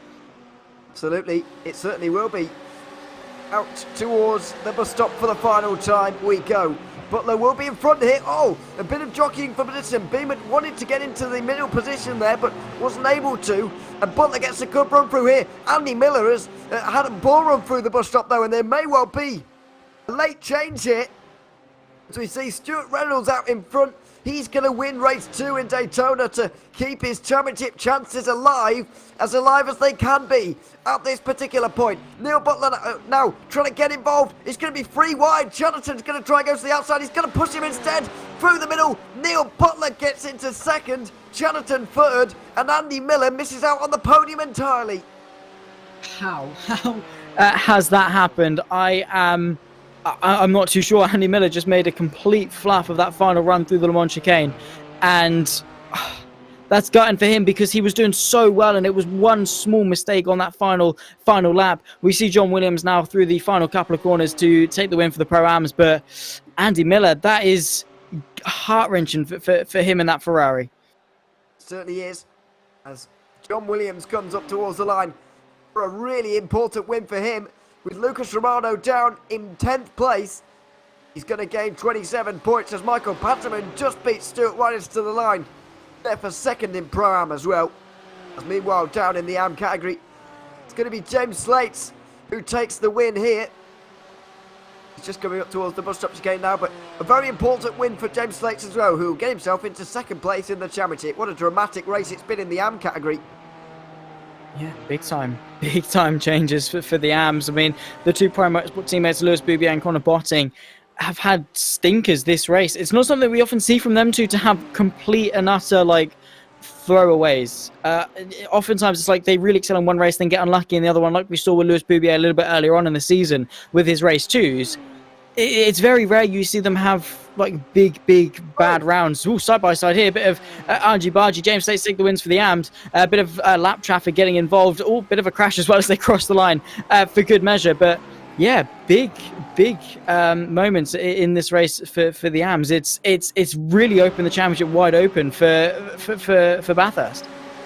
Yeah, this was clever from Butler, who just pulled out of the slipstream of Andy Miller straight into the path of Chris Janison, leaving the BMW nowhere to go other than to push Butler into second place. So Reynolds only gaining 3 points in his efforts in that one. The gap will be down to 33 points into the final race. John Williams has very much reduced the margin there in the Pro-Am field to 28 points, I believe, or 18, I don't really know. It's closed a lot though, and we'll go through the rest of the race results before we go through that all over again. Stuart Reynolds will be race victor in this one ahead of Neil Butler, Chris Johnson, Andy Miller and Callum Beeman, who all came to the line together. Kieran Smart was 6th ahead of Thomas Dandridge, Lee Holmes 8th, Harry Wills that late crash, seeing him in 9th. Ayush Yumantas rounding out the drivers from the pro field in that one. It was John Williams to take the victory in Pro-Am ahead of Michael Patterman, who just beat Stuart Reynolds to the line. Liam Ahern was 4th ahead of Francois Perdran Nuho Hooten, who had a good fight there. Jeremy De Boiver and Alex Bomberg did likewise for 7th and 8th. Edward Packer and Lucas Romano round out the top 10. Romano's championship lead now is indeed down to 18 points as things stand. Dean Timms down 11th ahead of Aston Hoydad and Felix Pearl. And finally, we have the AM field, of course, with James Slates winning in that one. Dirk Bounce 1.7 behind him, and Nara De Boiver nearly got there for second at the end. Jeroen Range 4th ahead of Carl Pearce, Kevin Hohenacker 6th ahead of Jasper Sarks. Jürgen Knockout, Glenn Humberstone, Alistair Hatcher round out the top 10. Louis Boubier loses 27 points to Dirk Bounce in that one, and so he is going to really fall way down in the championship. Now Conor Botting losing 30 points to Dirk Bounce. Big losses there. Craig Schill 13th and Mark Bailey and Gus Franken to round out your AM field. it here for your racing, at least. We'll get a chat now with a couple of the drivers. We'll start with one of the class winners in the form of John Williams. John, welcome to the booth. Good to have you here. Victorious in race 2 here in the Prime Field. And Lucas Romano going off as well in that race to help you out. I think you gained 27 points in that one, bringing the championship lead down to 18 points. Just how was that race for you? Can we get you, can you, as well? Chris Chatterton. Can we get Chris Chatterton and he's just below? Yeah, of course, yeah. There we go. Double podium for the team, so we thought we'd celebrate together. Oh, right, okay, I understand now. But just for you personally, John, first of all, I mean, you have closed the margin in the championship, but how was the racing out here at Daytona today, in the dark for the first time this season? Well, to be honest, I've got IVRA on Sunday here as well, so I just focused on fuel saving. Like, my game plan was just fuel save as I could, just keep fuel saving. And then Edward Packer had it off, and then Stuart could see that Patterman was catching us, so he let me go at turn 1, and from there I managed to pull us both away from Patterman, and it was just plain sailing from there, to be honest. So the race victory for you, and for Chris Chatterton, who's also joined us as well. A third place finish right at the very end. He's just muted his mic there, so I might have gone somewhere. Oh no, he's back again. Here we are. Chris, third place for you. Just talk us through that last lap for you there, because it was free wide across the line. Very exciting for us to watch. How was it for you driving? It was very intense, very intense. I was trying not to upset Neil too much, obviously, with him going for the championship, but I also wanted to get as many spots between me and Callum as well. So just gave him a little nudge, and then managed to jump in and just get Andy Miller on the line. So perfect night for me, a good night for John as well. So really, really happy with how it's gone as a team, and me and John working together on Sunday in the IVRA, we can put what we've learned tonight to good use on Sunday as well. So brilliant night for the team, brilliant. Certainly can, and looking even further ahead, I know you've got racing coming up this weekend, as you just say, but next week, of course, is the finale at Bathurst. How are you feeling about that one in particular? We're ready. We're both ready. We've both been lapping already. We were lapped in on the off week at Bathurst, because it's obviously the one where it can kill you in a heartbeat. We're ready to go already. Give us it tomorrow. Yes, very much looking forward to it. In 1 week's time. John Williams, Chris Chatterton, thank you both so much for joining us, and congratulations to you both and the team on a very good, well-rounded performance here this evening from you. Cheers, guys. Take care. Thanks very much. John Williams there, winner in race 2 in the Pro Am field. Chris Chatterton, winner in Pro in race 1 and third place in that second race as well. Very successful day for them. We are going to continue with the class winners, at least, and bring James Slates into the booth as well. James, welcome to the booth. An important win here for you in race 2 at Daytona. You managed to overtake Dirk Bounce towards the end of that race through the pit stop phase. Just tell us a little bit about this race for you at Daytona, and how pleased you are with this win. Very nice for the championship. I was a little bit struggling in the beginning. Corner go out of track, and I followed him all off track also. I think my race was over, but I can come strong back. It certainly did in that one. I mean, looking ahead to next week, you've got the Bathurst coming up. You're still involved in the championship, and you are up to second place in the championship now, I believe, as well. How do you think your chances are of winning the championship in the next round? Bathurst is normally a circuit of chaos. Dus I hope everything goes good, and we hope also we have a good pace. But I think we can drive easy there. You're pushing too hard, you hit the whole wall, and your race is over there. Dus the last race is all or nothing, I think. It certainly is, and we're very much looking forward to seeing you there. James, congratulations on the win here in race 2 tonight, and we look forward to seeing you again next week. Yeah, next week. Bye bye. Thank you very much. James Slates there, victorious in race 2 in the AM category. We're going to jump back up to the Pro AMs now. Finally, tonight to Stuart Wyners, who is third place at the end of that one. Michael Patman just getting you at the end there, Stuart, but just tell us a little bit about how that race was for you and how pleased you are with third place. Another podium for you here in this race. Yeah, good evening, guys. Yeah, that's quite a surprise for me because I really don't like Daytona.